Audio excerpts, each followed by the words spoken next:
orang ini berempat. Berempat Pak. Siapa namanya? Kalau saya namanya Ruth Romian Panjitan. Kalau teman saya ada Lira Nenggolan, ada juga Failda Mahik, lalu ada Salma Nenggolan. Oh ya. Apakah boleh Pak? Boleh, silakan. Terima kasih Ya. Pak. Jadi Pak Alwin, kami nanya tentang pembentukan dan struktur koperasi. Yang pertama itu gimana sih Pak proses pembentukan koperasi? Ya kita merah pertama putih di desa kumpul, ini? ya kita kumpul, koordinasi dulu, terus kita menentukan ketuanya, terus pengawasannya, terus anggotanya, gitu udah. Pengumpulan itu ya Pak. Nah, gitu. Yang kedua ini Pak, apa tujuan utama dari pembentukan koperasi ini Ya bagi tujuan masyarakat koperasi, desa ini? ya ada keuntungan, banyak keuntungan untuk smart pinjam, terus itu juga kita bisa membantu usaha UMKM. Bagaimana struktur organisasi koperasi di desa ini? Ya strukturnya itu dia ada ketua, ada istilah wakil ketua, bendahara, sekretaris, terus pengawas, baru anggota-anggota. Lalu siapa saja Pak yang terlibat dalam pengelolaan koperasi dan apa peran mereka? Ya kalau ketua itu kan kita ambil dari masyarakat ya, dari ketua pertama RT ketua, terus kalau untuk pengawasan ya lurah.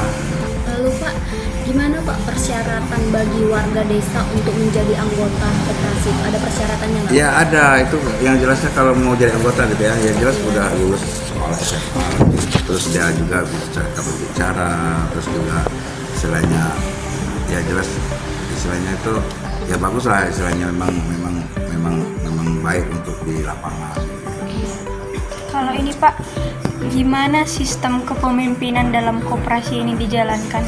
Ya sistem koperasi itu kan dia itu ada bawahan politik sekretaris ya, terus staf itu yang jalan, nanti dievaluasi dilihat apa perkembangannya, apa bagaimana jalannya, lancar apa enggak, hambatan apa gitu kan ada. Kalau ini Pak, apakah koperasi ini mendapat dukungan dari pemerintah daerah? Iya ada, memang kita juga dibantu kan, kita bantu, terus itu tadi juga didukung, yang jelasnya untuk apa namanya pelayanan, untuk melayani masyarakat, untuk membantu lah istilahnya yang di bawah.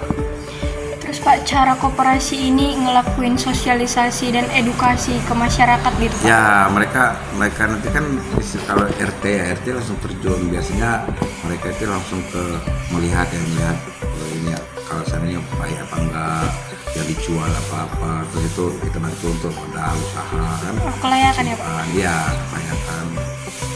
Terus tantangan terbesar buat koperasi ini? Ya paling tantangan itu tadi dia mengaku punya usaha tapi bukan usaha dia. Itu ngaku-ngaku, jadi itu yang tenang kita.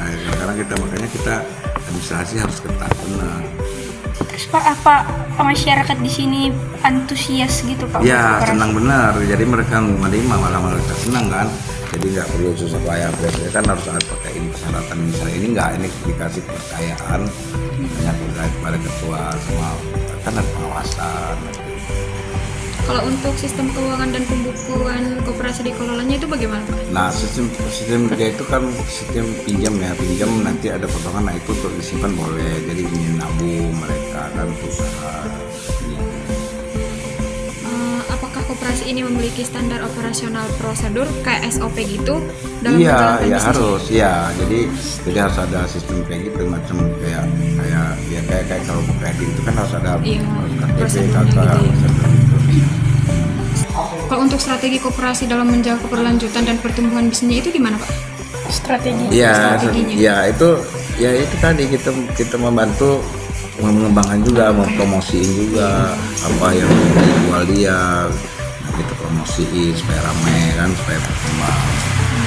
Selanjutnya Pak, apakah koperasi memiliki inovasi atau rencana ekspansi ke sektor lain?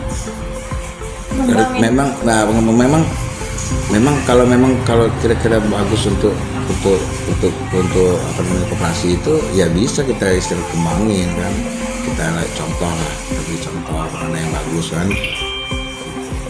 Terus selanjutnya Pak, seberapa besar dampak koperasi terhadap perekonomian desa? Ya sebenarnya nggak ada dampak, dia membantu kan. Jadi kalau seandainya memang kira-kira kita ini menangnya, kita ini kan program pemerintah, memang ini program, jadi kita dibantu kan, diupayakan supaya maju, supaya untuk urusan membantu masyarakat lah jelas.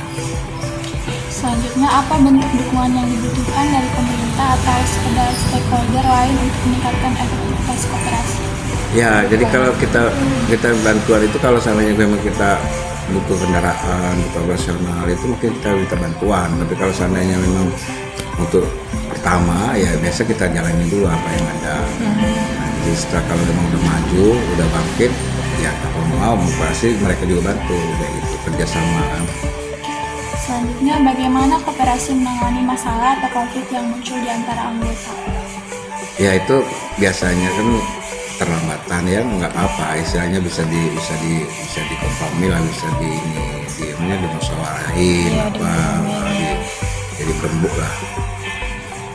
Yang terakhir Pak, apa harapan Bapak terhadap masa depan koperasi Merah Putih di desa ini? Ya jelas harus maju lah, harapan saya pasti maju, membantu benar, jangan sampai kita merugikan masyarakat. Jadi masyarakat yang mau motor kita bantu. Iya. Kasih ya Pak. Iya. Thank you, everyone. Thank you, Elmo.